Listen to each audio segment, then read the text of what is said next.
Hello guys, welcome back to your own channel Rakshit classes. जैसा कि आप सभी जानते हैं कि हमने इंग्लिश की क्लासेस स्टार्ट की है। जैसा कि टर्म 1 इंग्लिश का एग्ज़ाम 3 दिसंबर को होने जा रहा है और इसी सीरीज़ में हमने कोशिश की है कि लिटरेचर से लेकर और राइटिंग स्किल या अनसीन पैसेज की बात हो या पोइट्री सेक्शन की बात हो, इन सभी चीज़ों को हम कवर करने की कोशिश कर रहे हैं। कल की अपनी क्लास के अंदर हमने डिस्कस किया था 2 चैप्टरों के बारे में, चैप्टर 1 द लास्ट लेसन और चैप्टर 2 लॉस्ट स्प्रिंग के बारे में। तो ये 2 चैप्टर्स हमने कल कवर किए थे। आज की क्लास में हम द डीप वाटर को कवर करेंगे और साथ ही साथ इन तीनों चैप्टरों से जो MCQ बेस्ड क्वेश्चंस बनते हैं हम उनके बारे में भी डिस्कस करेंगे।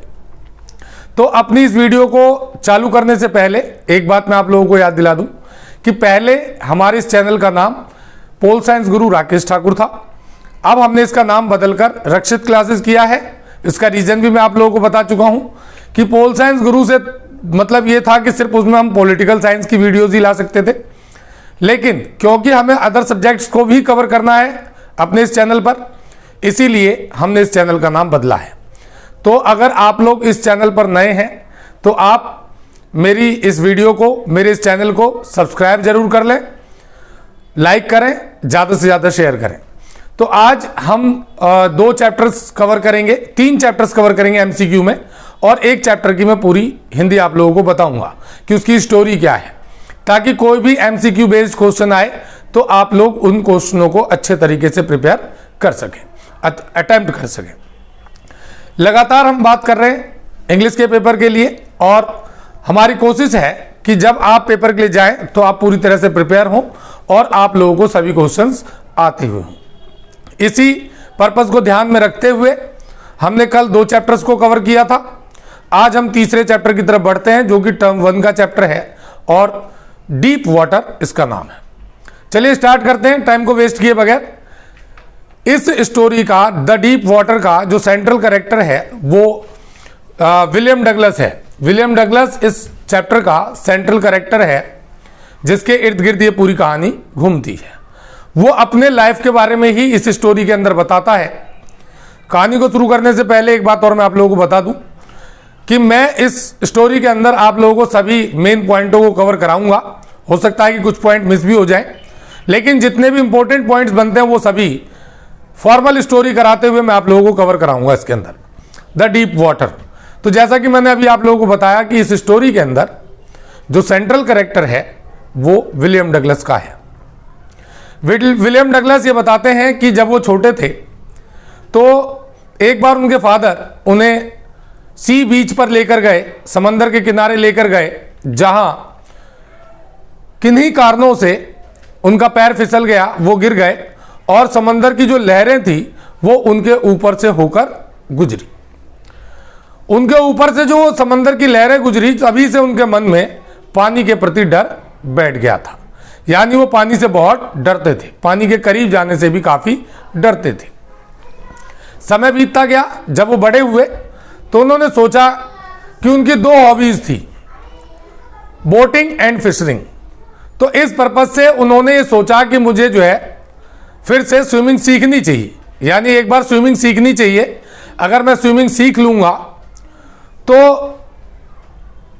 मुझे जो है आसानी होगी, पानी का डर जो है मेरे मन में वो मेरे मन से निकल जाएगा। इस बात को ध्यान में रखते हुए उन्होंने YMCA नाम का एक पूल था उसे ज्वाइन किया, जहां पर ट्रेनिंग दी जाती थी स्विमिंग की, यानी स्विमिंग ट्रेनर्स के द्वारा सिखाई जाती थी। जैसे आप लोगों ने देखा होगा कई लोग स्विमिंग सीखने के लिए जाते भी हैं, इसी तरीके से उन्होंने भी वहां पर YMCA नाम का पूल जो है वो ज्वाइन किया स्विमिंग सीखने के लिए। There were 3 types of tank in the YMCA pool, 6 feet tank, 9 feet and 12 feet. वहां पर 3 तरह के टैंक थे, 6 फीट, 9 फीट, 12 फीट, और वो हमेशा जो है 6 फीट वाले टैंक में ही प्रैक्टिस किया करते थे। मोस्टली जब वो जाते थे वहां पर तो उनकी कोशिश ये रहती थी कि ऑलरेडी अगर कुछ लोग पहले से पूल में हो तभी वो पूल में घुसा करते थे। अगर कोई भी पूल में नहीं है तो वो खुद अकेले जो है नहीं घुसा करते थे। क्यों? उसका रीज़न ये था कि वो ये सोचते थे कि कहीं गलती से मैं डूबने लगा या मेरा पैर फिसल गया या कोई और दिक्कत आई, तो जो बाकी के लोग होंगे जो प्रैक्टिस कर रहे हैं वो कम से कम मुझे बचा लेंगे। इस बात को ध्यान में रखते हुए वो हमेशा तभी पूल के अंदर घुसते थे जब ऑलरेडी वहां पर कोई ना कोई होता था। अब कहानी में ट्विस्ट आता है।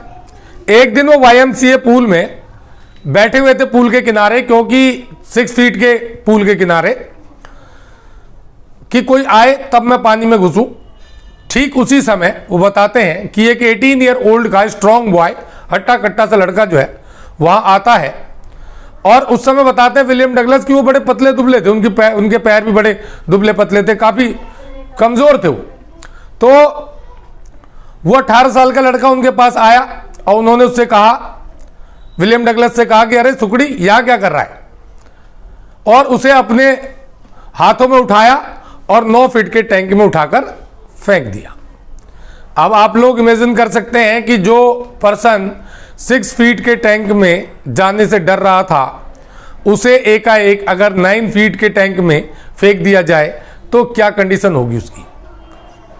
जैसे ही विलियम डगलस को पानी के अंदर फेंका गया, उनकी कंडीशन बड़ी खराब हो गई। कैसे? दिल की धड़कनें बढ़ने लग गई, यानी हार्ट बीट जो है बड़ी तेजी से चलने लगा। 9 फीट की गहराई उन्हें 90 फीट की गहराई लगने लगी। क्यों? क्योंकि तैरना नहीं आता था। तो आपको पता है कि अगर हमें तैरना ना आए और हम पानी में घुसे, गहरा पानी हो, तो हम एक बार नीचे जाते हैं फिर ऊपर की तरफ आते हैं, नीचे जाते हैं फिर ऊपर की तरफ आते हैं। तो इसी तरीके से जब वो नीचे जा रहे थे, ऊपर जा रहे थे, तो उनकी हार्ट बीट तेज हो गई, हाथ पैर उनके कांपने लग गए, उनका सर चकराने लग गया पानी के अंदर। जैसे आंख खोले उन्हें येलोइश पानी जो है, यानी पीला पीला पानी जो है चारों तरफ दिखाई दे रहा था। और 90 फीट की गहराई जो है उन्हें, 9 फीट की जो डेप्थ थी वो उनको 90 फीट की लग रही थी। होता है, किसी के भी साथ हो सकता है ये ऐसा एक्सपीरियंस, क्योंकि अगर हमें किसी चीज से डर है और वही काम हमारे साथ हो जाए तो बड़ी दिक्कत होती है। तो काफी प्रॉब्लम्स उनको जो है फेस करनी पड़ी वहां पर। उन्हें जो है बड़ी दिक्कतें हुई। वो सर घूम रहा था, जैसा कि मैंने आपको बताया, हाथ पैर कांप रहे थे, पैरों में ऐसे लग रहा था जैसे कि पैरालाइज हो गया हो, पैर काम ही नहीं कर रहे। और सबसे बड़ी बात कि जैसे आंख खोले चारों तरफ पानी पानी दिखाई दे रहा है, जैसे मिट्टी मिला हुआ पानी होता है, इस तरीके का पानी। तो लेकिन ऐसी कंडीशन में भी उन्हें एक बात याद आई। क्या बात याद आई? उन्हें यह बात याद आई कि उनके जो इंस्ट्रक्टर हैं उन्होंने उन्हें बताया था कि जब कभी भी किनारे पर पहुंचना हो, सरफेस पर पहुंचना हो, तो जब आप बॉटम पे जाते हैं तो ऊपर की तरफ फोर्स लगाएं।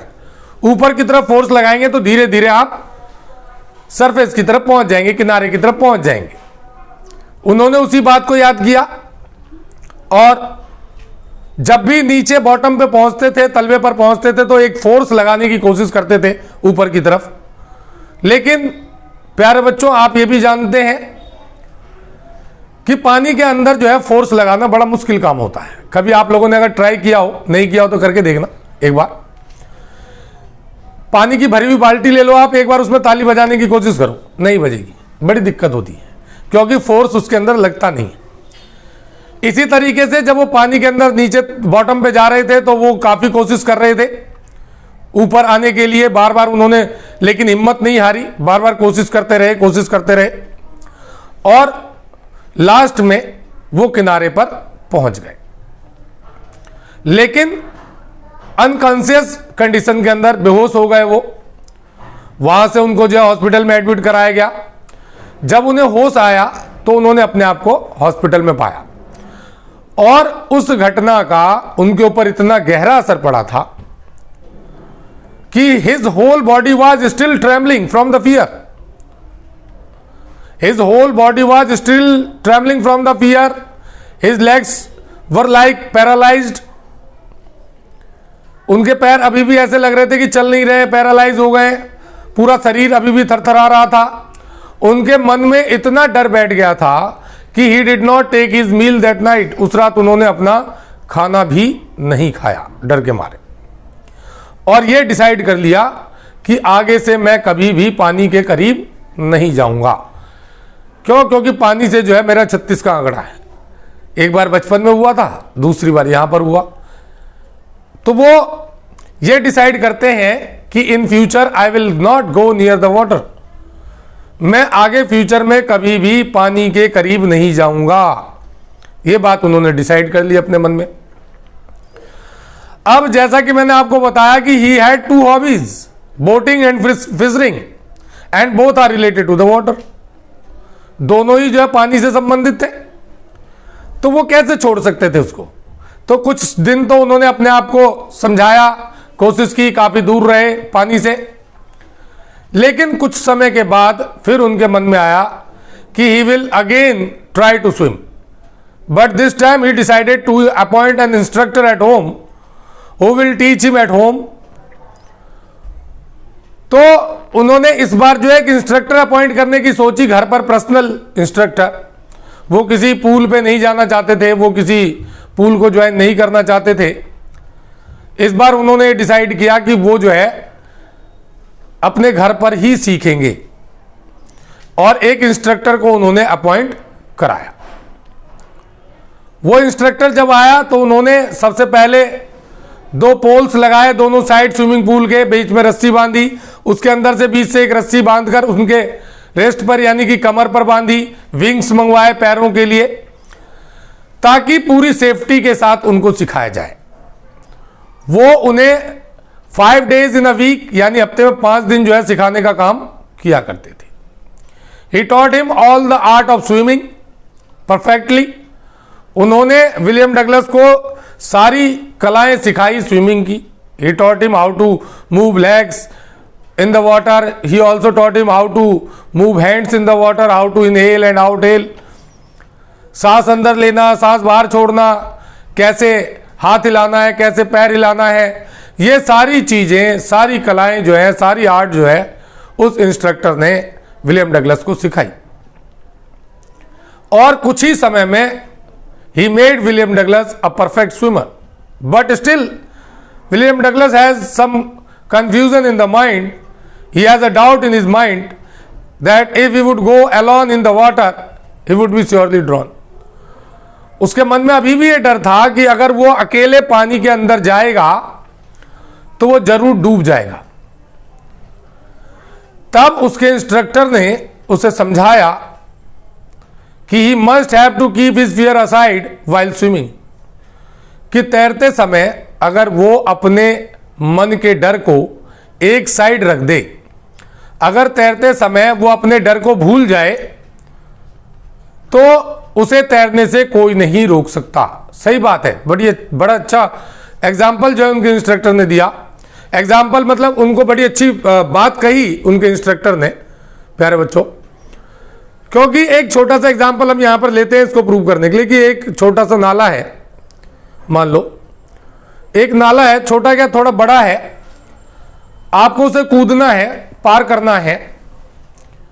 अगर आप उसको देख के डर गए और आपके मन में ये बात आ गई कि कहीं मैं इसमें गिर ना जाऊं कूदते समय, तो 99 नहीं 100% के चांसेस है कि आप गिरेंगे उसमें। क्यों? क्योंकि पहले से ही मन में डर बैठ गया है गिरने का। लेकिन अगर आप ये कहें कि नहीं मैं पार हो जाऊंगा एक बार में, और अपनी तरफ से पूरा एफर्ट लगा दें और दूर से दौड़ते हुए पार करें उसको, तो एक बार में पार हो जाएंगे। तो ये जो है एक मन का कॉन्फिडेंस होता है, ये एक अपना कॉन्फिडेंस लेवल होता है जो कि इनसाइड, हमारे इनसाइड से आता है, हमारे अंदर से आता है। यही बात उसके इंस्ट्रक्टर ने उसे सिखाई कि आपको अपने फियर को एक तरफ रखना होगा। अगर कहीं आपके मन में ये डर आ गया कि आप डूब जाएंगे, तो आपको कोई डूबने से बचा नहीं सकता, आप डूबेंगे ही डूबेंगे। लेकिन तैरते समय जो कलाएं मैंने आपको सिखाई हैं, जो आर्ट मैंने आपको सिखाई है, अगर आप उसका यूज करते हैं और सही तरीके से करते हैं तो आपको तैरने से कोई नहीं रोक सकता। विलियम डगलस ने उसकी ये सारी बातें मानी और वार्म लेक नाम की एक झील थी जो कि बड़ी गहरी झील थी, उसको उसने कई बार तैरकर पार किया, कई बार तैरकर पार किया, इस साइड से उस साइड, उस साइड से इस साइड। तब जाके उसे रियलाइज हुआ कि उसका डर कहीं खो गया है। इस तरीके से विलियम डगलस ने अपने डर के ऊपर काबू पाया। और यह स्टोरी थी हमारी द डीप वाटर की मेन प्लॉट्स के साथ, यानी मेन पॉइंट्स के साथ। तो आज की इस वीडियो में मैंने जैसा कि आप लोगों को बताया था कि आज हम इस चैप्टर को कवर करेंगे, इसकी समराइज करेंगे चैप्टर को, प्लस साथ में आज हम बात करेंगे चैप्टर 1, चैप्टर 2 और chapter 3, that means the last lesson, the lost spring and the deep water. इन तीनों के एमसीक्यू बेस्ड क्वेश्चंस कौन से बनते हैं, कुछ उन क्वेश्चनों के बारे में भी आज हम डिस्कस करेंगे। तो चलिए स्टार्ट करते हैं पहले चैप्टर से, चैप्टर नंबर 1, जो कि है द लास्ट लेसन। सबसे पहले इसके लिए मैं कुछ लाइनें पढ़ता हूं, just like the seen passage, और उसके बाद उसी से रिलेटेड क्वेश्चंस जो है पुटअप होंगे। तो इसीलिए आप लोग ध्यान से सुने लाइनों को। Reading the bulletin called after me, don't go so fast बब, you will get your school in plenty of time. I thought he was making fun of me and I reached MML's little garden all out of breath. यानी किसी ने उससे कहा bulletin board को पढ़ते हुए कि डोंट गो सो फार, इतनी तेजी में जाने की जरूरत नहीं है, सुनो, you will get your school in plenty of time, यानी स्कूल तो बहुत बार मिल जाएगा। I thought he was making fun of me, मुझे ऐसा लगा कि वो मेरा मजाक उड़ा रहा था। MML's little garden all out of breath, और मैं जो है पहुंचा फटाफट MML के गार्डन में, यानी जहां स्कूल था वहां पर स्कूल के गार्डन में तेजी से हांफते हुए। अब इसमें पहला क्वेश्चन पूछा जा रहा है कि हु वॉज कॉल्ड बब, बब किसको बुलाया गया है।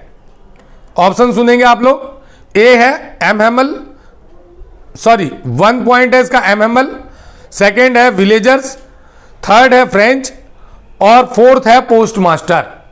तो क्योंकि यहां पर फ्रेंच की बात हो रही थी डियर स्टूडेंट्स, तो इसका आंसर जो है फ्रेंच होगा, ये ध्यान रखेंगे आप लोग। दूसरा क्वेश्चन इसी के अंदर है कि why was the narrator in Hari, narrator जो है वो जल्दी में क्यों था। ऑप्शन ए है he was late to school, दूसरा his teacher was called him immediately, तीसरा his teacher was going away and he wanted to him one last time, और fourth his friends were waiting for him in school. तो मैंने आप लोगों को कल की इस स्टोरी में बताया था कि वो पहले स्कूल नहीं जाना चाहता था, लेकिन बाहर उसने बहुत सारी बेकार आवाजें सुनी, उसको बड़ा अनकंफर्टेबल फील हुआ वहां पर, और उसने डिसाइड किया कि वो स्कूल जाएगा, और वो लेट हो रहा था। तो यही ऑप्शन इसका सही है कि he was late to school, वो स्कूल के लिए ऑलरेडी लेट हो गया था, इसलिए वो जल्दी में था। Question number 3, identify the tone in which the speaker said the words, यानी टोन को आइडेंटिफाई करना है कि किस भाषा में उसने ये कहा कि don't go so fast bub, you will get to your school in the plenty of time. Option है A sarcastic, B humorous, C depressive और डी चीयरफुल। तो डिप्रेसिव मेथड में उसने कहा, डिप्रेस थे वो क्योंकि वहां पर भाषा बदल रही थी, तो ये ऑप्शन इसका सही होगा। नेक्स्ट फोर्थ क्वेश्चन है कि MML taught the children, MML क्या पढ़ाते थे बच्चों को। ये भी हमने आपको बताया था कि पिछले 40 साल से पढ़ा रहे थे। क्या पढ़ा रहे थे ये आपको गैस करना है। A German, B French, C Russian और डी इंग्लिश। फ्रेंच लैंग्वेज वो पढ़ा रहे थे, बिल्कुल ठीक, कि वो फ्रेंच लैंग्वेज के टीचर थे and he was teaching in that school for the last 40 years. अब जरा दूसरे पैसेज की तरफ बढ़ते हैं, कुछ लाइनें हैं, फिर से मैं पढ़ूंगा, ध्यान से सुनेंगे, उसके बाद उनके हम क्वेश्चनों को डिस्कस करेंगे कि किस तरीके के क्वेश्चन इस चैप्टर से पूछे जा सकते हैं। While I was wondering about all, Mr. MML mounted his chair and in the same grave and gentle tone which he had used to me said, "My children, this is the last lesson I shall give you. The order has come from Berlin to teach all German in the school of the Alsace and Lawrence. The new master comes tomorrow. This is your last French lesson. I want you to be very attentive." प्यारे बच्चों, जैसा कि आप जानते हैं कि ये मेरा लास्ट लेक्चर है, लास्ट लेसन है, जैसा कि बर्लिन से एक आदेश आया है कि कल से यहां पर जर्मन भाषा पढ़ाई जाएगी अल्सास एंड लॉरेंस के स्कूल में, और इसके लिए एक नए टीचर आएंगे और मुझे ये स्कूल छोड़कर जाना है, देश छोड़कर जाना है। इसलिए मैं चाहता हूं कि आप सभी जो है पूरे ध्यान से मेरे इस लेसन को सुने, आज की क्लास को सुने। ये बात उन्होंने कही। अब इसके क्वेश्चन देख लेते हैं क्या है। What was the tone of M. Hamel when he was addressing his students? M. Hamel के टोन कैसे थे, यानी किस भाषा में वो बोल रहे थे, किस स्थिति में बोल रहे थे? तो A cheerful, B excited, C sombre और डी एंग्री। तो सॉम्बर जो था ये इसका सही आंसर है कि उन्होंने अपने मन के दुख को दिखाया था इस चीज के लिए। नेक्स्ट क्वेश्चन की तरफ बढ़ते हैं। The grave and gentle tone in which M. Hamel spoke after getting the order from Berlin was due to, यानी ये जो शब्द थे उनके बर्लिन के ऑर्डर के बाद वो किस कारण से थे? A his patriotic feeling for his country, यानी वो अपने देश के प्रति बड़े देशभक्त थे। Second, his love for his mother tongue, वो अपनी मातृभाषा से बहुत प्यार करते थे। Third, the grief of not being able to teach French in future, इस बात का उन्हें दुख था कि आगे वो फ्यूचर में फ्रेंच भाषा वहां पर नहीं पढ़ा पाएंगे। या डी ऑल द अबव। तो प्यारे बच्चों, मैंने आप लोगों को कल की स्टोरी में बताया था कि वो देशभक्त भी थे, उन्हें इस बात का भी दुख था कि वो आगे से फ्रेंच लैंग्वेज नहीं पढ़ा पाएंगे, और उन्हें अपनी मातृभाषा से भी बड़ा प्रेम था। तो ऑल द अबव जो है वो इसका सही आंसर है। इसके बाद है when would Mister M Hamel leave, M Hamel को कब जाना था छोड़कर? A point the same day, B next day, C after 1 week और डी आफ्टर 1 मंथ। तो नेक्स्ट डे जाना था, जैसा कि अभी लाइनों में भी कहा गया कि कल से जर्मन भाषा पढ़ाई जाएगी और जर्मन लैंग्वेज के नए टीचर आएंगे। तो इससे साबित होता है कि उन्हें जो है नेक्स्ट डे, अगले दिन जो है उस स्कूल को छोड़कर जाना था। What did he want from the students, वो क्या चाहते थे स्टूडेंट से? A to give him a farewell, कि वो उन्हें फेयरवेल दे। टू अपोज द ऑर्डर, कि वो लोग शोर करें, शोर शराबा मचाएं उस ऑर्डर के खिलाफ। टू बी अटेंटिव, ध्यान से सुने। टू लीव द स्कूल, या स्कूल को छोड़कर चले जाएं वो बच्चे। तो जैसा कि अभी हमने पैसेज के अंदर भी पढ़ा कि वो चाहते थे कि बच्चे जो है अटेंटिवली उनकी बात को सुने। तो टू बी अटेंटिव ये इसका सही आंसर है। तो कहने का मतलब ये है बच्चों कि अगर आप ध्यान से पैसेज को पढ़ें, अगर आपको पूरी स्टोरी पता हो, तो आप लिटरेचर पार्ट के अंदर कभी गलती नहीं कर सकते, क्योंकि बड़े इजी क्वेश्चन आते हैं। अगर आपको स्टोरी पता है तो आप इजीली उसे कर सकते हैं। जिन्होंने चैप्टर 1 और चैप्टर 2 की स्टोरी नहीं सुनी है या नहीं पढ़ी है, उन्हें मैं बता दूं कि कल की वीडियो में हमने, कल की क्लास में हमने चैप्टर 1 और चैप्टर 2 को ब्रीफली डिफाइन किया था और उसकी पूरी स्टोरी जो है अपनी उस वीडियो में बताई थी। तो अगर आप लोगों ने वो वीडियो नहीं देखी है तो आप लोग उस वीडियो को जरूर देख लें, ताकि आपके ये तीनों चैप्टर एक साथ कवर हो जाएं। इस बुक से, फ्लेमिंगो की बुक से हमारे 3 चैप्टर टर्म 1 में आ रहे हैं, जिसमें हम बता चुके हैं पहले ही द लास्ट लेसन, पहला chapter, chapter 2 the lost spring and chapter 3 the deep water. तो इन तीनों चैप्टरों की स्टोरी हम बता चुके हैं। आज हमने डीप वाटर को कवर किया था और कल की वीडियो में हमने, कल की क्लास के अंदर हमने 2 चैप्टर्स कवर किए थे। तो जिन्होंने भी वो ना देखा हो वो उसे जरूर देख लें। और एक बात और मैं आप लोगों को फिर से कह दूं कि अगर आप लोगों को ये वीडियो इंफॉर्मेटिव लगती हो, अगर आप लोगों को लगता है कि इससे आप लोगों को बेनिफिट हो रहा है, इससे आप अच्छे तरीके से अपने पेपर की तैयारी कर सकते हैं, तो आप इसे लाइक जरूर करें, ज़्यादा से ज़्यादा शेयर करें। और जिन्होंने अभी तक मेरे चैनल को, दैट मीन्स रक्षित क्लासेस को सब्सक्राइब नहीं किया है, वो इसे सब्सक्राइब जरूर कर लें, ताकि आप लोगों तक पूरे टर्म 1 के दौरान अलग से अलग सब्जेक्टों की वीडियोस आप लोगों तक पहुंचती रहे। चलिए आगे क्वेश्चन की तरफ बढ़ते हैं। नेक्स्ट क्वेश्चन था हमारा अगला। एक बार फिर से हम नए पैसेज की तरफ बढ़ते हैं, क्योंकि पैसेज बेस ज्यादा होते हैं इसके अंदर चैप्टर वाइज। तो तीसरी लाइन है, तीसरे पैसेज की लाइन में पढ़ता हूं।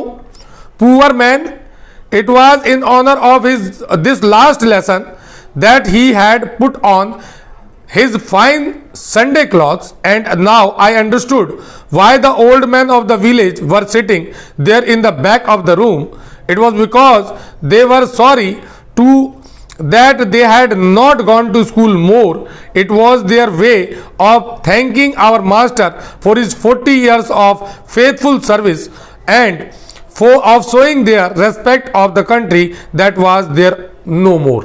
यानी ये फ्रेंच के मन की भावना है, वो बताता है कि बेचारे master ji, it was the honour of his last lesson, ये सभी लोग जो है सम्मान कर रहे हैं इनके लास्ट लेसन का, जैसा कि उन्होंने संडे को जो क्लॉथ पहना करते थे वो पहना हुआ है.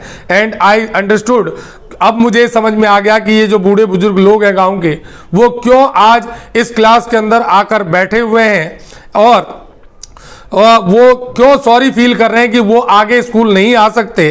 साथ ही में it was their way of thanking our master, साथ में उसे ये भी समझ में आ गया था कि ये जितने भी सीनियर लोग हैं वो इसलिए आए हैं क्योंकि वो हमारे टीचर को उनके 40 साल के फेथफुल सर्विस के लिए उन्हें थैंक कहना चाहते हैं उनकी सर्विसेज के लिए, और क्योंकि आगे से फिर जो है ये भाषा नहीं पढ़ाई जाएगी.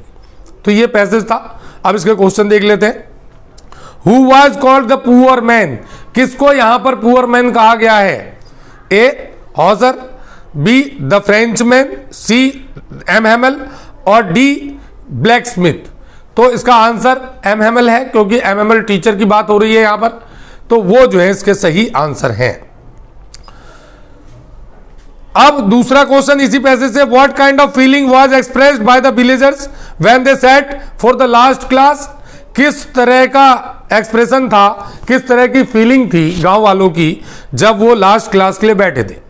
ए रिमोर्सफुल, बी जॉयफुल, सी एनेक्सियस और डी कंफ्यूज्ड. तो वो लोग जो है रिमोर्सफुल थे उस क्लास के लिए क्योंकि ये एक लास्ट क्लास थी और उसके बाद से वहां पर फ्रेंच लैंग्वेज नहीं पढ़ाई जाती. नेक्स्ट क्वेश्चन की उत्तर पढ़ते हैं प्यारे बच्चों. Why did the old man came for the school? जो बुजुर्ग लोग थे वो क्यों आए थे स्कूल में उस दिन? तो ए है to honour the MML service, MML की सर्विस को ऑनर करने के लिए. To learn the French language last time, यानी फ्रेंच लैंग्वेज आखिरी बार पढ़ने के लिए. C to see the commons in the school, combination in the school. और D to bid farewell to the teacher. तो जैसा कि अभी हमने इसके अंदर भी पढ़ा पैसेज के अंदर कि वो लोग जो है ऑनर करने आए थे एमएमएल के सर्विसेज के लिए, यानी उन्होंने जो 40 इयर्स का अपना डेडिकेशन दिया था, 40 इयर्स की जो सर्विसेज दी थी फेथफुल सर्विस, उसके लिए वो लोग उनका थैंक करने के लिए आए थे, उनको ऑनर करने के लिए आए थे. नेक्स्ट क्वेश्चन की तरफ बढ़ते हैं. Why did the country belong to them no more? Why did the country belong to them no more? अब वो कंट्री उनकी क्यों नहीं रहती, उनसे क्यों छीनी जा रही थी? तो A because they were living the country, क्योंकि वो लोग देश छोड़ रहे थे. या B because Germany had taken over their country, कि जर्मनी ने उनके देश पर कब्जा कर लिया था. C because it was destroyed in the war, क्योंकि ये वॉर के दौरान जो है डिस्ट्रॉयड हो गया था ये देश जो है. या D because their country was merging into some other country, क्योंकि उनका देश किसी और देश में मर्ज हो रहा था. तो आप लोगों को मैंने स्टोरी के अंदर भी बताया था कि उस जगह पर जर्मनी का कब्जा हो गया था, इसीलिए वो देश जो है अब जर्मनी का पार्ट बन चुका था और इसीलिए ही वहां पर फ्रेंच लैंग्वेज की जगह जर्मन लैंग्वेज पढ़ाई जानी थी. एक और पैसेज देख लेते हैं. आई हियर्ड एमएमएल से टू मी, मैंने सुना एमएमएल को कहते हुए मुझसे कि आई वॉन्ट स्कॉल्ड यू, मैं तुम्हें डांटना नहीं चाहता. Little French, you must feel bad enough, तुम्हें बुरा लगता होगा. See how it is every day we have said to our self, हम लोग हर रोज अपने आप से कहते हैं वाह I have plenty of time, मेरे पास बहुत सारा समय. हम हर रोज सोचते हैं कि हमारे पास बहुत सारा समय है. I will learn it tomorrow, मैं कल याद कर लूंगा. ये बात बिल्कुल ठीक कही है यहाँ पर इन्होंने. हर रोज हम ये सोचते हैं कि मैं इस काम को कल कर लूंगा. एक छोटी सी बात और इसको आगे पढ़ने से पहले बताता हूं आप लोगों को, फिर हम इसको शुरू करते हैं. कि एक इंसिडेंट मैं भी बताना चाहूँगा जो कि मोस्टली बच्चों की होती है, यानी मन की भावना क्या होती है, ये बात यहाँ पर आई है. और बिल्कुल ठीक, एमएमएल से मैं बिल्कुल एग्री करता हूँ इस बात पर कि जब मैं खुद एक स्टूडेंट लाइफ में था, तो जब मुझे लेक्चर मिला करते थे या जब मुझे अपने बड़ों से मेरे गुरुजी से ये कहा जाता था कि आप पढ़ाई नहीं कर रहे हैं, आपको ध्यान देना चाहिए। तो जब मॉरल लेक्चर हमें सुनने का मौका मिलता था तो मन में एक बात आती थी कि नहीं, कुछ करना है, कल से जो है टाइम वेस्ट नहीं करना है, कल से पूरा टाइम टेबल बनाकर पढ़ना है। और हमेशा हम ये अब बात अपने मन में सोचते थे कि नहीं, कल से अब एक भी मिनट जो है वेस्ट नहीं करना है, आज रिलैक्स कर लेते हैं, आज अपने जितने पेंडिंग काम है, खेलना, दोस्तों से मिलना या जो भी काम है उसे पूरा कर लेते हैं। लेकिन कल से मैं एक शेड्यूल बनाऊंगा कि भाई मुझे 9 बजे से लेकर और रात के 12 बजे तक जो है लगातार पढ़ना है। ये बात मन में ठान ली बिल्कुल। लेकिन होता क्या था प्यारे बच्चों, अगला दिन आया तो वो जो रात की नींद होती थी उसके साथ साथ थोड़ा थोड़ा उस आइडिया के ऊपर जो है धुंधलापन सा आ जाता था। अगले दिन मन में ये बात आती थी कि एक दिन और रिलैक्स कर लेते हैं, कुछ काम पेंडिंग रह रहा है अभी, पहले वो सब निपटा लेते हैं। आज की बजाय जो है एक काम करते हैं, कल से जो है 100% मैं शुरू करूंगा, कल से मैं 100% जो है अपनी पढ़ाई शुरू करूंगा। एक दिन और बिता दिया, नेक्स्ट डे आया तो मन में ये बात आई, यार आज तो फ्राइडे है, फ्राइडे से शुरू करें, नहीं फ्राइडे गलत हो जाएगा, कल सैटरडे परसों संडे, 2 ही दिन की तो बात है। एक काम करते हैं कि मंडे से 100% जो है मैं पढ़ना शुरू करूंगा पूरे शेड्यूल के साथ, और बल्कि 2-1 घंटे और बढ़ा लूंगा। ये कहकर हमने अपने मन को तसल्ली दे दी कि मैं जो है मंडे से अपनी पढ़ाई को स्टार्ट करूंगा। लेकिन dear students, Monday never comes, वो मंडे कभी नहीं आता, और उसके बाद धीरे धीरे वो बात जो है फिर से धूमिल होती चली जाती है। यही होता था। फिर जब पेपर का टाइम आता था उस समय नींद खुलती थी कि नहीं अब तो पढ़ना है, अब तो पेपर है, तो फिर कालिदास की तरह 1-2 रातों में ही सारे पन्ने पलटने पड़ते थे। तो ऐसा नहीं होना चाहिए। यही बात यहाँ पर एमएमएल बता रहे हैं। वापस आते हैं अपने पॉइंट पर कि हम हर रोज सोचते हैं कि हमारे पास बहुत सारा समय है, and now you see where we have come out. लेकिन अब देखो क्या स्थिति हो गई है, that the great trouble with Alsace she put off learning till tomorrow. यानी अब हमारे पास समय नहीं है, हम आज के लिए हैं, कल से यहां पर भाषा बदल जाएगी, स्कूल के टीचर बदल जाएंगे, सब कुछ चेंज हो जाएगा। अब इसमें पहला क्वेश्चन क्या है, why was MML not angry with French. यानी एमएमएल जो है फ्रेंच से नाराज क्यों नहीं थे। A, as it was MML's last lesson, क्योंकि एमएमएल का ये आखिरी लेसन था। B, as it was French last lesson, sorry as it was MML's last lesson, पहला था ये। दूसरा as it was French last lesson, ये फ्रेंच का लास्ट लेसन था। C, as it was the last lesson in French, जैसा कि फ्रांसीसी भाषा का आखिरी लेक्चर था। और fourth, as it was the last day of school, जैसा कि स्कूल का लास्ट डे था। तो ये फ्रेंच लैंग्वेज का क्योंकि लास्ट डे था इसलिए वो उससे नाराज नहीं थे, यानी सी ऑप्शन सही है। Next, what impression do you form of MML as a teacher when he says I won't scold you little French, you must feel bad enough। आप इस बात से क्या समझते हैं, किस तरह के टीचर थे एमएमएल जब वो उससे कहते हैं कि बेटा फ्रेंच मैं तुझे डांटना नहीं चाहता, तुझे भी बुरा लगता होगा। तो he is experienced, he is explanatory, he is strict, और डी जो है he is fourth, he is a gentle, यानी वो जेंटल है। तो 1, 2 और 4 ये इसका सही आंसर है, यानी ही इज एक्सपीरियंस्ड और he is explanatory and he is gentle, वो तीनों थे, इसलिए जो है वो उसको ऐसा कहते हैं। नेक्स्ट, सी, अगले क्वेश्चन की तरफ बढ़ते हैं। What does MML mean by ourselves, हमारे, हम स्वयं से उसका क्या मतलब है। कौन है आवरसेल्व्स। ए, टीचर्स, बी, चिल्ड्रन, सी, विलेजर्स, और डी, फ्रेंच पीपल। तो यहां पर वो क्योंकि स्टूडेंटों को एड्रेस कर रहे हैं फ्रेंच के थ्रू, तो इसीलिए इसका आंसर डियर स्टूडेंट्स चिल्ड्रन होगा, बच्चे होंगे। Next, what was the problem with Alsace, where were they all have come out, where they all have come out, यानी क्या प्रॉब्लम थी अल्सेस की और क्या परेशानी आ रही थी। तो A, German would be taught to them from then onward, यानी आगे से उन्हें जर्मन पढ़ाया जाना था। B, they would never be able to learn French, वो कभी फ्रेंच सीखने के लायक नहीं होंगे। Third, C, it was their last lesson in French, ये उनका आखिरी लेक्चर था फ्रेंच में, या ऑल द एबव। तो तीनों बातें थी कि कल से वहां पर फ्रेंच लैंग्वेज नहीं पढ़ाई जानी थी, दूसरा वहां पर जर्मन भाषा आने वाली थी यानी कि पहला, और दूसरा उन्हें फ्रेंच लैंग्वेज पढ़ने का मौका नहीं मिलता, और तीसरा ये उनका फ्रेंच लैंग्वेज का आखिरी लेक्चर था। तो ये सारे पॉइंट्स हैं इसके अंदर। नेक्स्ट क्वेश्चन की तरफ पढ़ते हैं डियर स्टूडेंट्स कि who is the author of the lesson, lesson के ऑथर कौन है इनमें से। तो ए जैन ऑस्टिन, बी रविन्द्रनाथ टैगोर, सी एल्फ्रेड डेविड, और डी जो है नन ऑफ एबव। तो इनमें से कोई से नहीं है, इसलिए डी। और सेवंथ अगला क्वेश्चन है बच्चों, the last lesson story was written in which year, किस साल में लिखी गई थी ये story. A 1869 to 70, B 1870 to 71, C 1872 to 73, और डी 1870 टू 72, 1870 टू 1872। तो इसका ऑप्शन है, आंसर है B 1870 to 71। Next, the story the last lesson highlights which human tendency, यानी किस तरह की ह्यूमन टेंडेंसी को दर्शाता है। A male convincing, B procrastination, C courage, और डी जो है कवर्डेंस।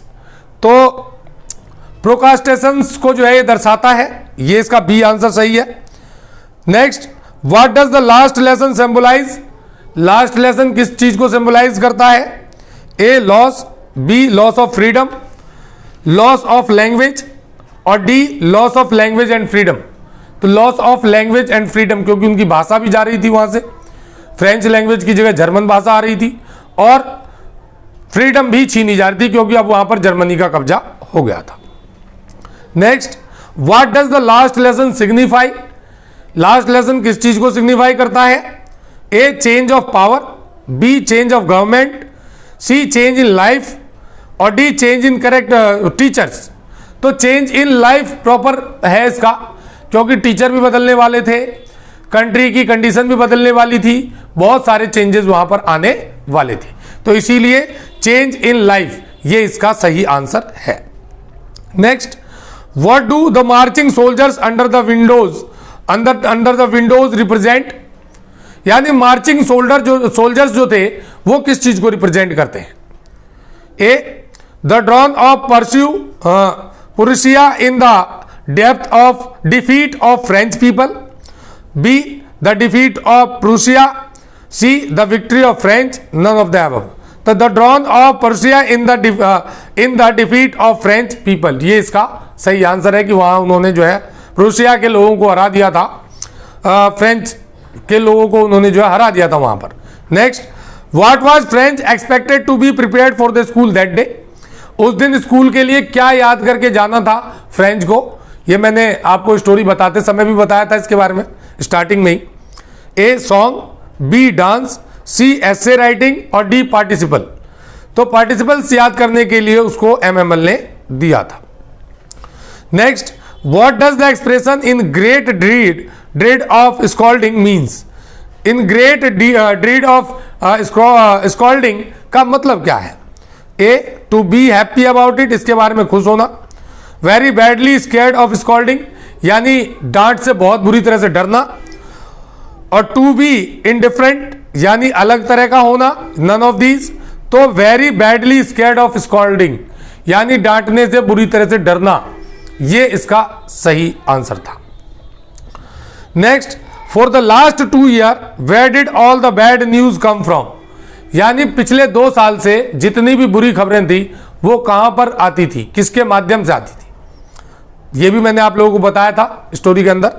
ए the bulletin board, B town hall, C school, और डी एमएमएल्स हाउस। तो मैंने आपको बताया था कि जो बुलेटिन बोर्ड था वहां का, जब भी कोई खबर आती थी वो उस पर लिखी जाती थी, और ये भी बताया गया था कि पिछले 2 साल में वहां पर आज तक कोई अच्छी खबर नहीं छपी थी, जितनी भी खबरें छपी थी वो सारी ही बेकार खबरें थी। तो इसके बाद अगले क्वेश्चन की तरफ बढ़ते हैं। Don't go fast, you will get to your school in plenty of time means, यानी जितनी जल्दी में मत जाओ, स्कूल तो बहुत बार मिल जाएगा, स्कूल तो रोज जाओगे, का मतलब क्या था? A getting late, B very early, C not early और डी अर्ली इनफ। तो अर्ली इनफ जो है वो इसका सही आंसर है। Next, from where did the order come to teach only German in the district of Alsace and Lorraine? यानी Alsace and Lorraine नाम की जगह पर, डिस्ट्रिक्ट में जो जर्मन भाषा पढ़ाने की बात आई थी वो कहां से आई थी, किस जगह से आई थी? तो ये भी हमने बताया था कि an order had come from Berlin, Berlin से एक आदेश आया है। तो नाम याद रखेंगे प्यारे बच्चों, क्योंकि ये पूछा जा सकता है, बहुत इंपॉर्टेंट पॉइंट है। ए फ्रेंच, बी लॉरेंस, सी बर्लिन और डी जर्मनी। तो बर्लिन से वो ऑर्डर आया था इसके बारे में। Next, which language would the student study from the next day? अगले दिन से कौन सी भाषा स्टूडेंटों को पढ़नी थी, यानी अगले दिन से स्कूल में कौन सी भाषा पढ़ाई जानी थी? ए इंग्लिश, बी जर्मन, सी फ्रेंच और डी स्पेनिश। तो जर्मन भाषा पढ़ाई जानी थी, ये बात कई बार अभी भी डिस्कस हुई, कई बार आई। तो जर्मन इसका सही आंसर है। Next, what was French banking on the enter the class as he was late? यानी फ्रेंच को किस तरह का एक्सपेक्टेशन था जब वो लेट स्कूल पहुंचा? A MML teaching on the blackboard, क्या देखा उसने वहां पर? एमएमएल जो है बोर्ड पे लिख रहे थे उस समय। या कमोशन इन द क्लास, वो इधर उधर टहल रहे थे क्लास के अंदर। C Hauser helping him sneak in, या हॉजर जो उनकी मदद कर रहे थे। और D to quietly walk in when everyone was preoccupied with the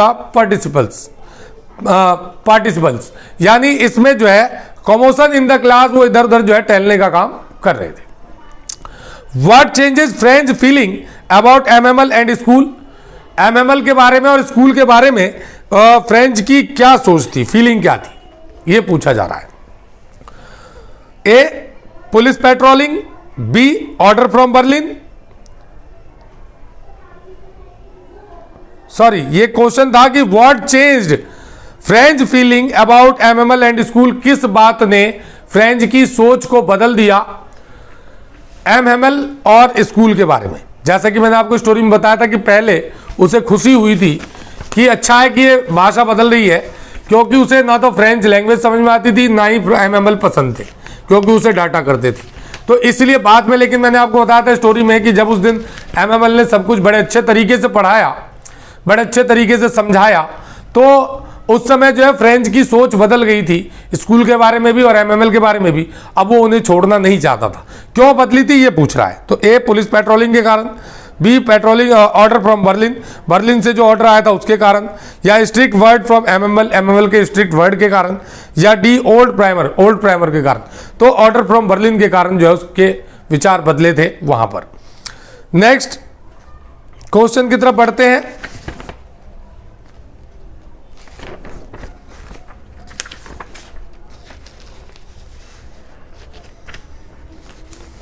Y was French surprise? French जो है सरप्राइज क्यों हुआ? फ्रेंच जो है जब वो पहुंचा स्कूल में क्लास के अंदर तो सरप्राइज क्यों था? ए बिकॉज ऑफ विलेज एल्डर्स, कि वहां पर जो है गांव के बूढ़े लोग बैठे थे। B because of police patrolling के कारण। C because of students behaviour, स्टूडेंटों के बिहेवियर के कारण। या D because of MML's kind and polite behaviour, MML के अच्छे व्यवहार के कारण, पोलाइट बिहेवियर के कारण। तो यही था कि उस दिन उसे एक्सपेक्ट नहीं था, लेकिन एमएमएल ने बड़े प्यार से उसे अंदर बुलाया। What did Hauser bring? Hauser क्या लेकर आया? A sweet, B children, C friends और D old primer. Old primer लेकर आया था वो, जिस पर झंडा चिपका हुआ था और लग रहा था कि पूरे क्लास के अंदर जो है चारों तरफ फ्रांस का झंडा लहरा रहा हो। Next, for how many year did MML serve the school? कितने साल तक एमएमएल ने स्कूल की सेवा की थी? तो ये तो हमने कहानी में भी बताया था, अभी भी पैसेज के अंदर भी आया था। 20 ईयर्स, 35 ईयर्स, 30 ईयर्स, 40 ईयर्स। तो लास्ट 40 ईयर्स, पिछले 40 साल से एमएमएल उस स्कूल के अंदर लगातार जो है बच्चों को पढ़ा रहे थे। Next, why did the villagers come to meet MML in the school? वहां के जो गांव वाले थे वो एमएमएल से स्कूल में मिलने क्यों आए? पहला ए टू कंप्लेन, उनसे शिकायत करने के लिए। टू से गुड बाय, बी और सी टू गॉसिप, बातचीत करने के लिए, और टू शो ग्रेटिट्यूड, तो उनके प्रति जो है आदर सम्मान को दिखाने के लिए आए थे। टू शो ग्रेटिट्यूड, ये इसका सही आंसर है। Next, what was MML wearing on the day of last lesson? Last lesson के दिन उन्होंने क्या क्या पहना हुआ था? A black silk cap, B frilled shirt, C green coat, all the above. तो ये सारी चीजें उन्होंने पहनी थी जो कि वो स्पेशल मौकों पे पहनते थे। So all the above. Next, what did MML bring for his class on his last day in the school? क्या लेकर आए थे एमएमएल उस दिन क्लास में सभी बच्चों के लिए? न्यू पेन्स, नए पेन, न्यू नोटबुक्स, नए नोटबुक, न्यू नोटबुक्स, 2 बार छप गया ये, और स्टोरी बुक्स या कहानी की किताबें। तो न्यू नोटबुक्स ही वो लेकर आए थे वहां पर। उसके बाद expression thunder clap, thunder clap जो है ये एक्सप्रेशन क्या था? In the class means, in the class means, expression thunder clap in the class means, इसका मतलब क्या होता है? A loud about not clear, loud but not clear, B loud and clear, C startling with unexpected, और D unpleasant. तो startling with unexpected जो है वो इसका सही आंसर है। Next, why was French feeling grateful and sad? वो आभारी और उदास क्यों महसूस कर रहा था फ्रेंच? तो फॉर रीचिंग लेट, देर से आने के लिए, ए पॉइंट है इसका। B for not learning participles, कि उसने पार्टिसिपल नहीं याद किया था। C for changing of government, कि वहां से सरकार बदली जा रही थी। या D for not learning his mother tongue, कि उसने अपनी मातृभाषा नहीं याद की। तो यही सही आंसर है कि उसे अफसोस था कि जैसा कि एमएमएल ने बताया कि mother tongue has an important place in everybody's life and every person must have the knowledge of his mother tongue, because without the knowledge of mother tongue a man is imperfect and all the person must have the knowledge of their mother tongue. यानी उन्होंने कहा था अपनी बात में कि mother tongue का बड़ा ही इंपॉर्टेंट प्लेस होता है किसी के भी जीवन में, और हर आदमी को अपनी मातृभाषा का ज्ञान होना चाहिए। अगर कोई आदमी अपनी मातृभाषा का ज्ञान नहीं रखता है तो वो अधूरा माना जाता है। तो यही बात यहाँ पर है कि वो भी जो है इसलिए अफसोस में था कि वो अपनी मातृभाषा नहीं सीख पाया। Next, why did MML blame himself? MML अपने आप को ब्लेम क्यों करते हैं? A not having taught them enough French, कि वो सही से उन्हें फ्रेंच नहीं पढ़ा पाए पर्याप्त। बी नॉट बीइंग स्ट्रिक्ट, कि वो सख्त नहीं थे उनके प्रति। C giving student a holiday at times, कि उन्होंने जब समय समय पे छुट्टियां दी बच्चों को। और डी नॉट बीइंग रिस्पॉन्सिबल, कि वो जिम्मेदार नहीं थे। तो मैंने आप लोगों को प्यारे बच्चों बताया था कि इसका आंसर भी मैंने आप लोगों को स्टोरी में बताया था कि उन्होंने कहा जब वो फ्रेंड्स से कहते हैं कि सिर्फ तुम्हारी गलती नहीं है, मेरी भी गलती है कि कई बार मैंने अपने कामों के लिए तुम्हें छुट्टियां दे दी, कई बार तुम्हें गार्डनिंग के काम में लगा दिया। तो वो अपने आप को इसलिए भी वो मानते हैं, ब्लेम करते हैं कि giving student a holiday at time, यानी छुट्टियां देने के लिए स्टूडेंटों को वो अपने आप को ब्लेम करते हैं। व्हाट डज, नेक्स्ट क्वेश्चन है, what does MML's motionless posture reflect? यानी एमएमएल का मोशनलेस पोस्चर क्या दर्शाता है? A the school is dismissed, B sense of finality, C changing order of life, और डी फीलिंग ऑफ नॉस्टैल्जिया। तो sense of finality जो है वो इसका सही आंसर है कि अब अंतिम समय आ गया है स्कूल को छोड़ने का। नेक्स्ट, अगला क्वेश्चन है कि डैश आज French not to hurry to school? किसने पूछा था, फ्रेंच से कहा था कि इतनी जल्दी स्कूल जाने की जरूरत नहीं है? A old Hauser, B former mayor, C former postman, और डी ब्लैक स्मिथ वॉचर। तो ब्लैक स्मिथ था, ये स्टोरी में भी मैंने आपको बताया था, लोहार था जिसने उसको ये कहा था। Next, French find the atmosphere outside dash as compare to learning rules of participles. यानी French find the atmosphere outside dash, outside का दृश्य जो है उसे ब्लैंक लग रहा था as compare to learning rules of participle, participle के रूल्स याद करने के मुकाबले। क्या, जब वो बाहर टाइम पास कर रहा था तो उसे कैसा महसूस हो रहा था? बोरिंग, अट्रैक्टिव, मोनोटोनस और एनोइंग, यानी क्लासरूम का जो है उसको अट्रैक्टिव लग रहा था कि इससे अच्छा जो है क्लासरूम है। Next, blank occupied the back benches in the class. किन लोगों ने क्लास के बैक बेंचेस को ऑक्यूपाइड कर रखा था? वो कौन लोग थे जिन्होंने क्लास के लास्ट के बेंचेस को ऑक्यूपाइड किया हुआ था? A, weak students, B, teachers, C, monitor of the class और डी, विलेज एल्डर्स। तो गांव के जो फॉर्मर मेयर थे, फॉर्मर पोस्टमैन थे, इन लोगों ने उसको ऑक्यूपाइड किया हुआ था। जैसा कि मैंने आपको बताया कि वो लोग एमएमएल की 40 इयर्स की सर्विसेज के लिए उनको थैंक कहने आए थे, उनके प्रति अपने रिगार्ड को दिखाने के लिए आए थे, तो उन लोगों ने उस सीट को ऑक्यूपाइड किया हुआ था। Next, MML blamed blank for not sending student to school. MML जो है ब्लेम करते हैं डैश को कि वो लोग बच्चों को स्कूल नहीं भेजते। इसके लिए किसको ब्लेम करते हैं? ए, पेरेंट्स, बी, फ्रेंड्स, सी, टीचर्स और डी, वॉचमैन। तो पेरेंट्स को ही ब्लेम करेंगे। वैसे भी मैंने कल आपको बताया था कि जब वो फ्रेंड्स से कहते हैं तो ये कहते हैं कि तेरे फादर तुझे पढ़ाना नहीं चाहते थे, वो तो चाहते थे कि तू उनके साथ काम करे, घर में 2 पैसे की अर्निंग हो, लेकिन तुझे पढ़ना चाहिए था। तो ये बात दर्शाता है कि वो पेरेंट्स को ब्लेम करते हैं कि पेरेंट्स को जो है बच्चों को स्कूल भेजना चाहिए। तो इसके अलावा आगे बढ़ते हैं नेक्स्ट क्वेश्चन की तरफ। ये सारे क्वेश्चन जो है चैप्टर 1 से थे डियर स्टूडेंट्स, यानी इतने क्वेश्चंस आप लोगों को इससे प्रिपेयर करने हैं और भी करने हैं। ये तो मैंने आपको बताए जो मेरे हिसाब से मुझे मोस्ट इंपॉर्टेंट लगे। इसके अलावा भी आप लोगों को पूरी तरह से प्रिपेयर करना है, लेकिन अगर आप स्टोरी को अच्छे से समझ लें तो मैं समझता हूं कि आप लोगों को किसी तरह की कोई दिक्कत नहीं होगी। अगर आपने स्टोरी को पूरा कवर कर लिया है तो फिर कोई सा भी क्वेश्चन कहीं से भी आ जाए तो आपको अगर कहानी का मेन पॉइंट्स पता है, अगर आप लोगों को कहानी पूरी डीपली पता है तो किसी भी क्वेश्चन का आंसर देने में आप लोगों को कोई दिक्कत नहीं होगी। फिर भी हम कुछ क्वेश्चनों को प्रिपेयर कर रहे हैं ताकि एमसीक्यू बेस्ड में इसकी प्रैक्टिस हो जाए। तो आगे बढ़ने से पहले अगर आप लोगों को ये वीडियो अच्छी लग रही हो, अगर आप लोगों को ये क्लास अच्छी लग रही हो, दैट मीन्स कि रक्षित क्लासेस आप लोगों को पसंद आया हो, तो आप लोग मेरी इस वीडियो को लाइक जरूर करना। जिन्होंने अभी तक सब्सक्राइब नहीं किया है वो बेल आइकन को दबाकर सब्सक्राइब करें और ज्यादा से ज्यादा शेयर करें। चलिए आगे बढ़ते हैं सेकंड चैप्टर की तरफ, लॉस्ट स्प्रिंग। पहले इसकी लाइनें पढ़ लेते हैं। My acquaintance with the barefoot rag pickers leads to me Simapuri, a palace on the periphery of the Delhi, yet miles away from it.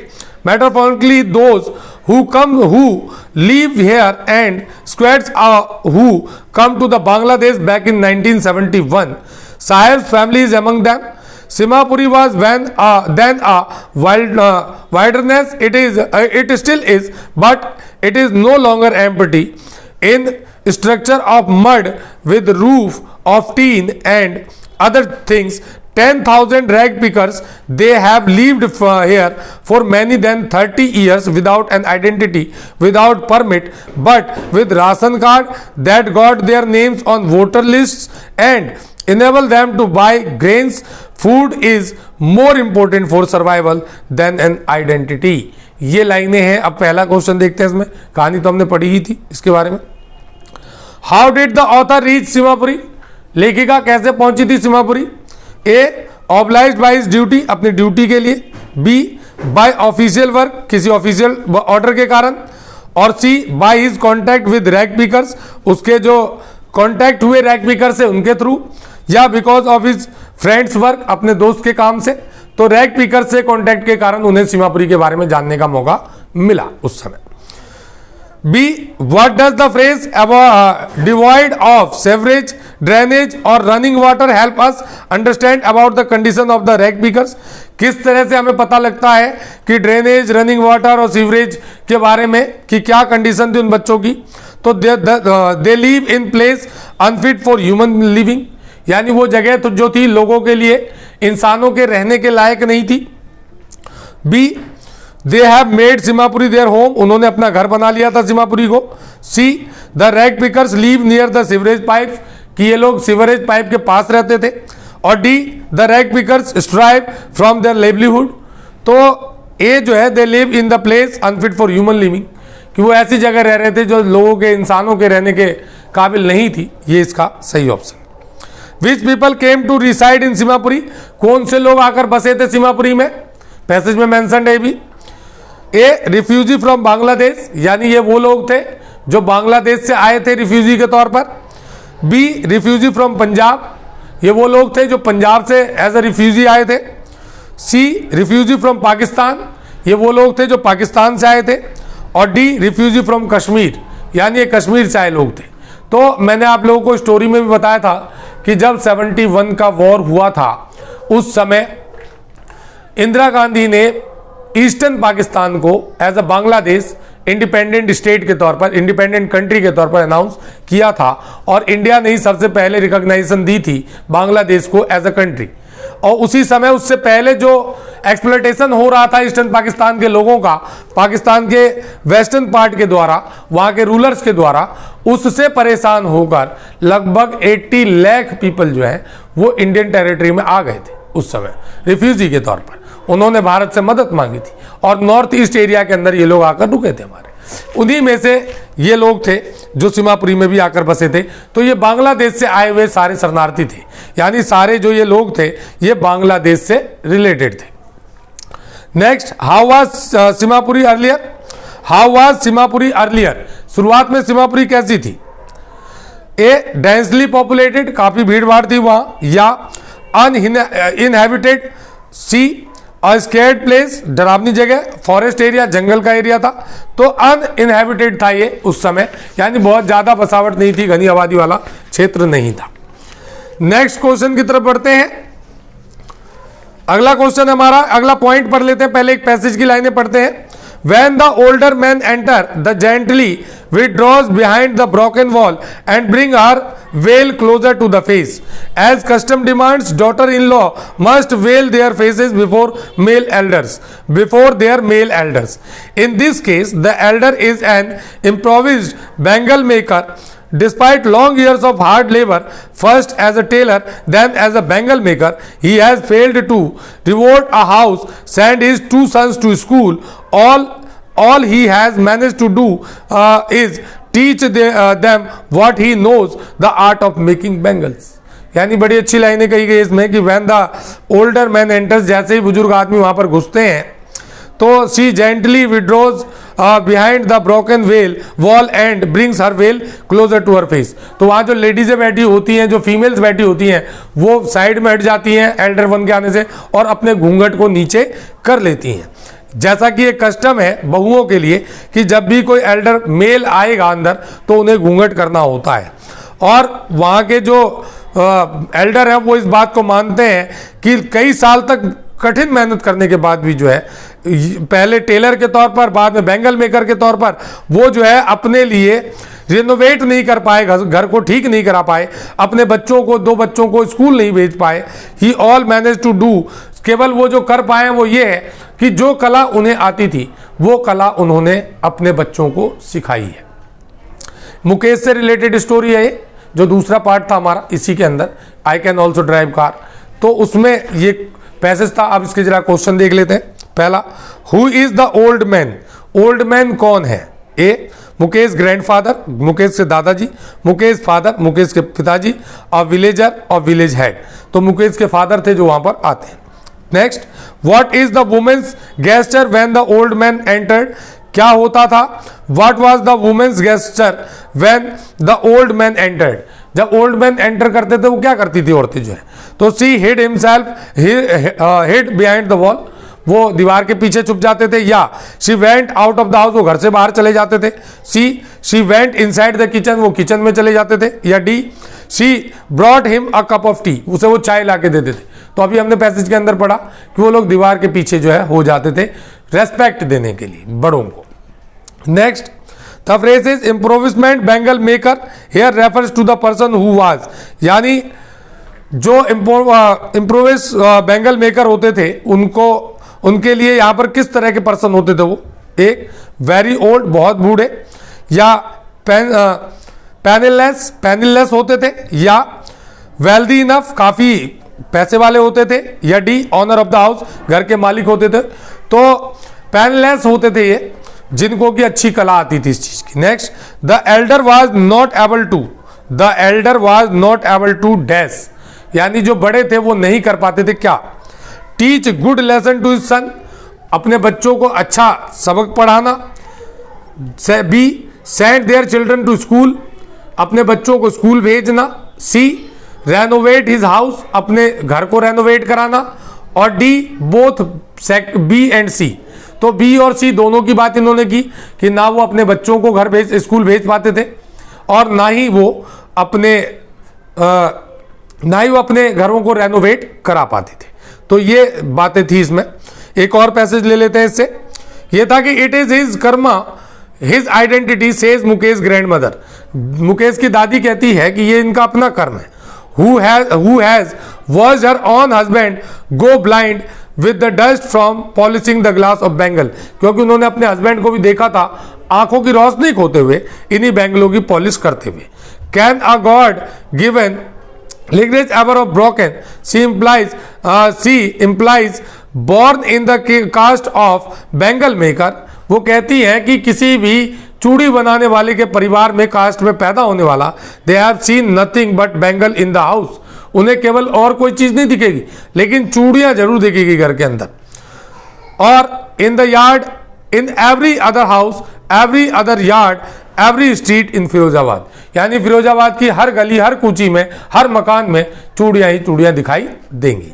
अब यहां पर इसका क्वेश्चन ले लेते हैं पहला, what has happened to Mukesh grandfather? Mukesh grandfather के साथ क्या हुआ था? पहला, he suffered from asthma due to working in the glass factory, उन्हें अस्थमा हो गया था ग्लास फैक्ट्री में काम करने के कारण। He went blind with the dust of polishing bangles, वो ब्लाइंड हो गए थे पॉलिशिंग के कारण, डस्ट के कारण बैंगल के। C he died due to suffocation in डिग्नी cells of the glass factory, उन्हें सफोकेशन हो गया था, डेथ हो गई थी उनकी। या D he purchase the glass factory and become the owner, कि उन्होंने जो है बैंगल मेकिंग की पूरी फैक्ट्री खरीद ली थी और वो उसके मालिक बन गए थे। तो बी पार्ट है इसका सही, जो अभी हमने पैसेज के अंदर भी पढ़ा कि he went blind with the dust of polishing bangles, वो अंधे हो गए थे जो डस्ट होती थी बैंगल की उसके कारण। अब इसके बाद आते हैं अगले क्वेश्चन की तरफ, why didn't Mukesh family stop working in the glass factory? Mukesh की फैमिली जो है वो ग्लास बैंगल फैक्ट्री में काम करने से मना क्यों नहीं करती, यानी रोकती क्यों नहीं अपने आप को? तो ए देवर अंडर हैवी डेप्ट, वो हैवी डेप्ट में है। दूसरा, देवर वॉर in the caste of bangle makers, वो बैंगल मेकर के परिवार में पैदा हुए हैं। Third, C it was their ancestral business, ancestors business, ये उनके एंसेस्टरों द्वारा दिया गया बिजनेस है। तो दोनों पॉइंट थे कि वो एक तो बैंगल मेकिंग के कास्ट में पैदा हुए और उनके ये जो एंसेस्टर ने उनको वो बिजनेस दिया है, तो इसलिए बी एंड सी दोनों ठीक होगा, डी पार्ट। उसके बाद है which city ever street is compromise bangle making, किस शहर में सबसे ज्यादा बैंगल मेकिंग का काम होता है? ए फिरोजाबाद, बी फरीदाबाद, सी गाजियाबाद और डी मुरादाबाद। तो फिरोजाबाद ये तो फेमस नाम है, अभी हमने इस चैप्टर की स्टोरी में भी पढ़ा था। तो ये सारे क्वेश्चंस इसमें है अभी, और आगे बढ़ते हैं अगले क्वेश्चन की तरफ। नेक्स्ट क्वेश्चन आता है कि who is the author of the story lost spring? आप लोगों को ऑथर का नाम जरूर ध्यान रखना है सभी चैप्टरों के, किसी भी चैप्टर का पूछा जा सकता है पैसेज के थ्रू भी।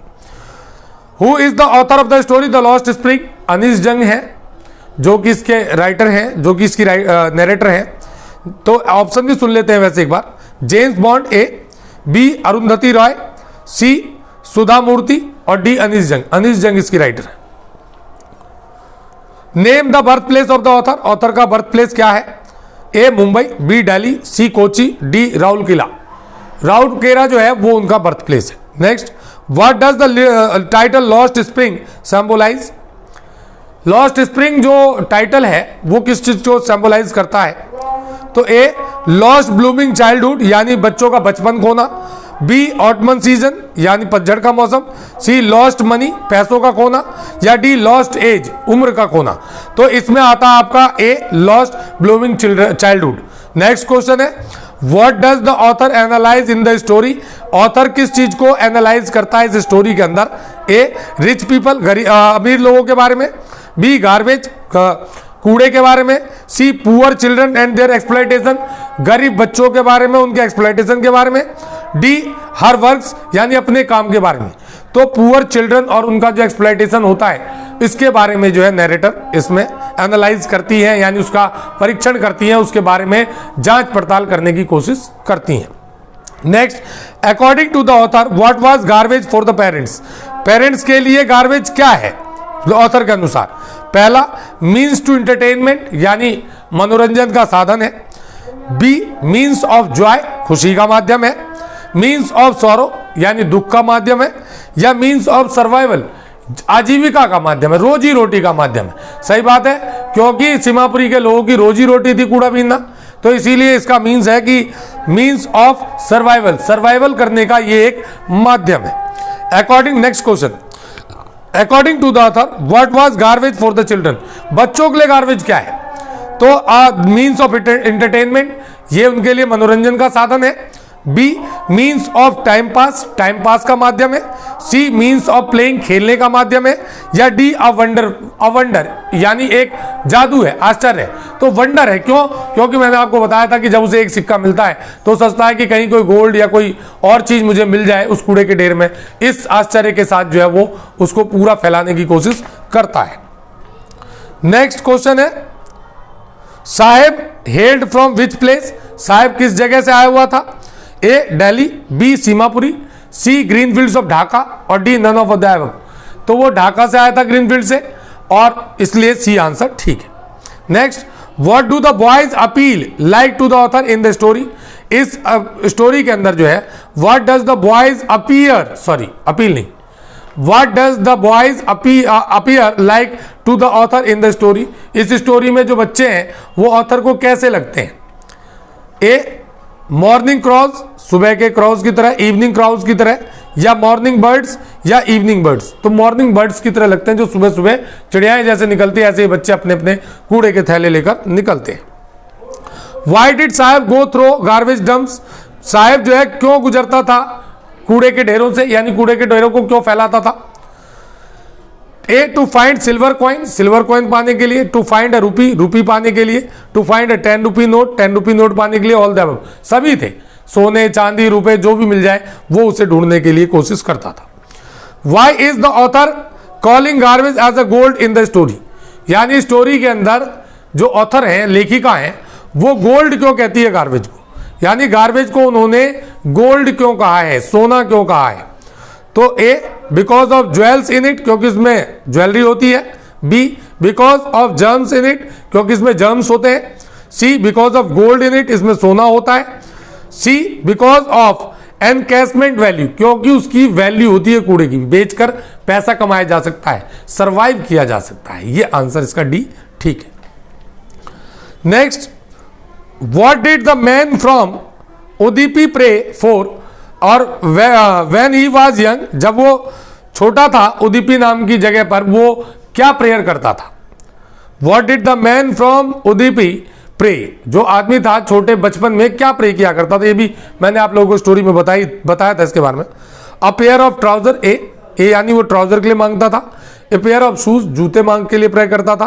अ फ्यू फ्रेंड्स, दोस्तों के लिए प्रे करता था। या an opportunity to study in a school, या स्कूल में पढ़ने के लिए प्रे करता था। तो पढ़ता तो था, स्कूल जाता था, लेकिन नंगे पैर जाता था। हर रोज वो भगवान से करता था कि हे भगवान मुझे एक जोड़ी जूते दिला दो, तो वो जूतों के लिए प्रे किया करता था। नेक्स्ट, अगला क्वेश्चन है कि why did Saheb leave Dhaka, Saheb ने जो है ढाका क्यों छोड़ा, ढाका से भागकर वो इंडिया क्यों आए। तो because of lack of resources, क्योंकि वहां संसाधन कम थे। Because of lack of enough food, वहां भोजन की कमी थी। बिकॉज ऑफ फ्रेंड्स, दोस्तों के कारण, या पेरेंट्स के कारण। तो बिकॉज ऑफ इनफ फूड, वहां पर भोजन में दिक्कत थी उन्हें, इस रीजन से उन्हें वो जगह छोड़नी पड़ी थी। नेक्स्ट, वेयर वाज साहब एम्प्लॉयड, साहब को नौकरी कहां पर मिली थी साहब आलम को। A, a tea stall. B, at a sari shop. C, at a jewellery shop. और अ स्वीट शॉप। तो मैंने आप लोगों को बताया था स्टोरी के अंदर कि साहब आलम को नौकरी जो है वो एक टी स्टॉल पे लगी थी। यहां पर मैं एक चीज और भी मेंशन कर देता हूं आपको कि वहां पर नरेटर ने उससे पूछा था कि क्या वो खुश है उस चाय की दुकान पर काम करके, तो उसने कहा था कि नहीं, उसने कोई जवाब नहीं दिया था, सॉरी उसने कोई जवाब नहीं दिया, और वहां से वो चुपचाप जो है चला गया था। तो नरेटर ने ये कंक्लूड किया था कि वो जो है वो बिल्कुल भी खुश नहीं है उस चाय की दुकान पर काम करके। क्यों? क्योंकि पहले वो अपनी मर्जी का मालिक था, पहले वो पूरी दिल्ली कभी भी कहीं भी घूम सकता था, वो उसकी फ्रीडम छिन चुकी थी उस चाय की दुकान पे काम करने के कारण। दूसरा कि उसके मिल्क की कैन जो है भारी होती थी उसके कूड़े के थैले के मुकाबले। दूध की कैन भारी थी उठाकर लाने में, कूड़े का थैला हल्का होता था, अपने पीठ पर टांग कर कहीं भी अपनी मर्जी से जो है मनमौजी की तरह जो है वो घूम सकता था। तो इसीलिए वो खुश नहीं था, ये कंक्लूड जो है नरेटर ने किया था। Next, what changes did Anees Jung see in Saheb when she saw him standing by the gate of neighbourhood club. जब नरेटर ने उसको नेबरहुड क्लब के गेट के पास देखा तो क्या चेंजेस थे? As if lost his freedom, जैसे उसने अपनी आजादी खोली हो। लॉस्ट ऑनरशिप, उसने अपनी ऑनरशिप खोली हो। लॉस्ट जॉय, खुशी खोली हो। ऑल दैट, सभी बातें अभी मैंने बताई इसी बारे में कि वो जो है दुखी सा दिखाई दे रहा था वहां पर। Next, what is Mukesh dream? Mukesh का सपना क्या था? A, to be a doctor, doctor बनना। To be a pilot, pilot बनना। टू बी अ रग बनना, या to be a motor mechanic, motor mechanic बनना चाहता था क्योंकि वो कार चलाना चाहता था। Next, Mukesh wants to learn to become a motor mechanic by, यानी मुकेश जो है वो बनना चाहता था मोटर मैकेनिक कैसे? फाइंडिंग अ ट्यूटर, ट्यूटर को ढूंढकर। Going to a garage to learn, यानी वो एक गैराज में जाना चाहता था सीखने के लिए। बाय रीडिंग बुक्स, बुक्स पढ़ के। और बाय ज्वाइनिंग अ स्कूल, एक जो स्कूल ज्वाइन करके। तो going to a garage to learn, यानी गैराज में जाकर वो सीखना चाहता था। नेक्स्ट है, what efforts can help Mukesh materialise his dream of becoming a car driver. कौन सी चीजें जो है वो सच कर सकती थी उसके सपने को एक कार ड्राइवर बनने की? A, hard work. B, going to garage. C, guidance of his owner. और डी, ऑल द अबव। तो ऑल द अबव, हार्डवर्क भी चाहिए था, गैराज भी जाना पड़ता, गाइडेंस भी चाहिए थी उसे सीखने के लिए, तो इसलिए ऑल द अबव। इसके बाद, who employs the local families of Firozabad. Firozabad के लोगों को नौकरियां कौन देते थे? तो A, bureaucrats. B, merchants. C, politicians. और D, the glass blowing industries. तो ग्लास ब्लोइंग इंडस्ट्रीज के अंदर ही जो है उनको नौकरियां दी जाती थी। नेक्स्ट क्वेश्चन है, what compels the workers in bangle industry of Firozabad to poverty. कौन जो है कंपेल करता था उनको गरीबी की जिंदगी जीने के लिए? पहला, ए, कास्ट एंड एंसेस्ट्रल प्रोफेशन, कि वो उस कास्ट में पैदा हुए हैं, ये उनका पुश्तैनी काम है। बी, कर्म थ्योरी एंड सोसाइटी, कर्म की जो थ्योरी थी कर्मा की, वो और समाज। और D, bureaucrats and politicians, bureaucrats और पॉलिटिशियन उनको मजबूर करते थे। ऑल द अबव, तो ये सारे ही पॉइंट्स थे जो उनको प्रेशर डालते थे इसके लिए।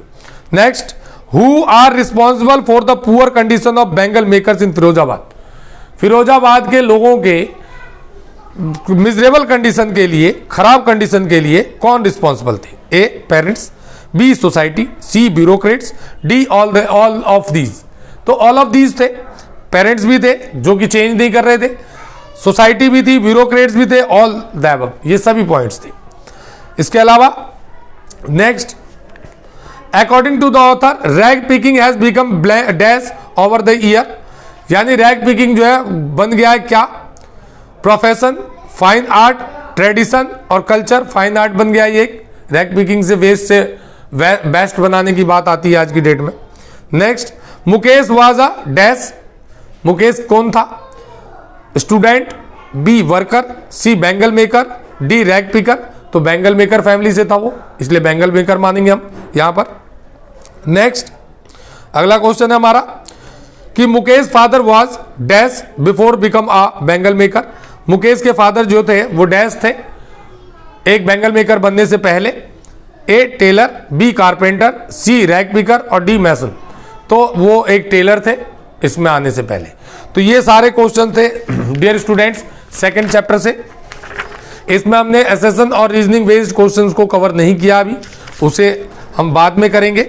और ये सभी क्वेश्चंस जो हैं वो हमारे सेकंड चैप्टर से थे, क्योंकि आज का टाइम ज़्यादा हो गया है, काफ़ी लंबी क्लास हमारी हो गई है, तो इसीलिए हम नेक्स्ट क्लास में, दैट मीन्स कल की क्लास में, क्योंकि परसों एग्जाम है, तो हम कोशिश करेंगे ज़्यादा से ज़्यादा टाइम जिम करने की, ज़्यादा से ज़्यादा टाइम देने की कोशिश करेंगे, जिसमें हम एक बार बाकी के जो 3 चैप्टर की स्टोरी है उनको भी सुनाने की कोशिश करेंगे। और साथ ही साथ आप लोगों को मैं बी सेक्शन, दैट मीन्स जो लेटर का पार्ट है हमारा, जिसमें एडिटर का लेटर आना है, उसमें किस तरह के आ सकते हैं क्वेश्चंस, उसमें किस तरह के क्वेश्चंस पूछे जा सकते हैं एमसीक्यू बेस्ड में, प्लस एडवर्टीजमेंट और नोटिस के अंदर कैसे क्वेश्चन पूछे जा सकते हैं, आर्टिकल से रिलेटेड कैसे क्वेश्चन पूछे जा सकते हैं, इन चीज़ों के ऊपर मैं कल आप लोगों को क्लास दूंगा, लाइव क्लास दूंगा, जिसमें आप भी अपनी तरफ से क्वेश्चन पुट अप कर सकते हैं। लेकिन मैं समझता हूं कि आज की वीडियो को अगर आपने ध्यान से सुना होगा तो आपको 2 लेसन के एमसीक्यू भी कवर हो गए होंगे। साथ में एक चीज और भी है कि अगर आप लोगों ने स्टोरी ध्यान से सुन ली है तो आप लोगों को यह एहसास हो गया होगा कि अगर हमें स्टोरी अच्छी तरीके से पता हो तो हम इजीली किसी भी क्वेश्चन का जवाब दे सकते हैं। अगर स्टोरी हमारे माइंड में है तो एमसीक्यू में कोई भी क्वेश्चन पूछा जाए उसे हम इजीली जवाब दे सकते हैं। तो चलते चलते अगर आप लोगों को ये वीडियो अच्छी लगी हो तो आप इसे लाइक जरूर करें, शेयर करें, और जिन लोगों ने अभी तक सब्सक्राइब नहीं किया है प्लीज़ एंड प्लीज़ इसे सब्सक्राइब करें और दूसरे लोगों तक भी इसे पहुंचाने का काम करें, ताकि ये वीडियो जिनको भी ज़रूरत है उन तक पहुंचे और उनको जो है पेपर में आसानी हो। तो चलिए आज के लिए इतना ही, कल मिलते हैं नए टॉपिक के साथ, नए जुनून के साथ। Thank you for watching, thank you so much, have a nice day, good night.